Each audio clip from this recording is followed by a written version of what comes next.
Something about this year's JAMB UTME just doesn't sit right. Now, I'm not usually somebody that tries to jump on conspiracy theories or assumes the worst. But when over 1.5 million Nigerian students score below 200 out of 400 on a standardized exam, and the noise isn't just from students, but their parents, teachers, and even administrators, you have to pause just for a second and ask, what exactly went wrong? The Joint Admission and Matriculation Board JAMB revealed that it recorded a poor outing in the 2025 Unified Tertiary Matriculation Examination, where over 1.5 million candidates scored below 200. This year, more than 1.9 million candidates sat for the JAMB exam, and the vast majority, almost 80% of those who sat for the JAMB exam in 2025 scored below 200. That is huge. Historically, JAMB has had its controversies, but this level of mass failure is new. People have called it a disaster, but it might be worse than that. Because here's the thing, it wasn't just about performance, it was about the exam itself. Students reported technical glitches, blank questions, incomplete passages, systems freezing. Some say they were logged out before they could even finish. And yet, their results came out like clockwork. That's when the hashtag "This is not my result" started trending. Angry posts, screenshots, even voice notes of candidates crying. Now pause for a moment. Imagine you are a 16-year-old. You have studied for months, sacrificed sleep, woken up as early as 5 a.m. just to get to the CBT center for a 6:30 a.m. accreditation. You are jittery, hungry, maybe even scared. Then you walk into a hall where nothing works properly. And then 3 weeks later, you are told you failed. No explanations, no second chances, just a number. Your future potentially derailed. That's not an exam, that is trauma. Now here's where things get even more interesting. JAMB's response. This is JAMB office. You can see now. This is JAMB office. We are at the gate, and they have refused to attend to us.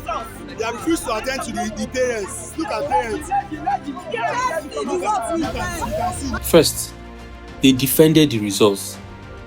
Then after public outcry and protests and even lawmakers calling for action, they announced a system-wide review. They said they were bringing in external experts, vice chancellors, technical professionals, assessment specialists. They promised to look into every complaint and, if necessary, let affected students retake the exam at JAMB's expense. But here's a question no one seems to be asking. How did this happen in the first place? Because we have seen system failures before, but this wasn't a glitch in one state. It was across the country. From Kano to Lagos, Abuja to Enugu, complaints poured in from everywhere. And that kind of nationwide failure? No, that's not random. That is structural failure. And if JAMB knew their systems were fragile, why did they go ahead with the exam anyway? Were they just hoping it wouldn't break this time? Or worse, did they not care? You see, there's a certain coldness to how institution operates in this country. And JAMB, for all its importance, is no different. It is a gatekeeper. But when the gate is broken, who gets held accountable?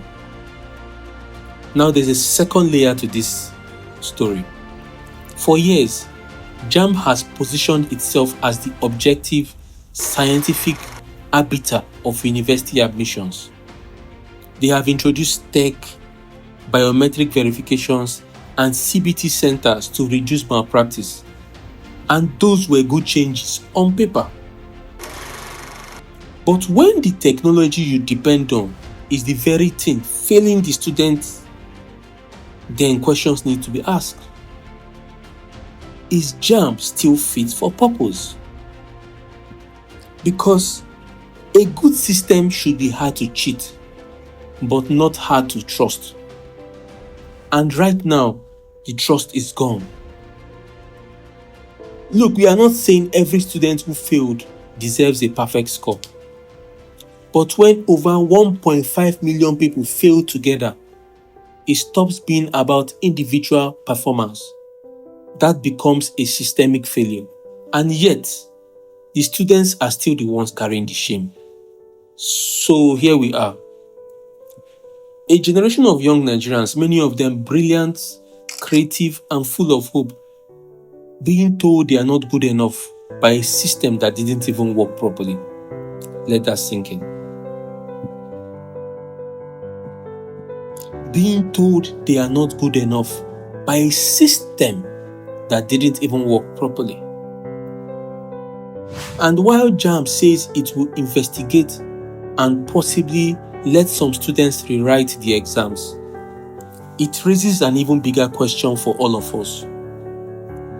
When institutions break, who gets to fix them? And who gets left behind while we wait? Because these aren't just numbers. They are lives. And if we keep doing business as usual, pretending like the glitch was a one-off, we will wake up a few years from now wondering where all our talent went. But the truth is, we already know. They were told they failed before they even had a fair chance to begin with. Thank you. Like and subscribe.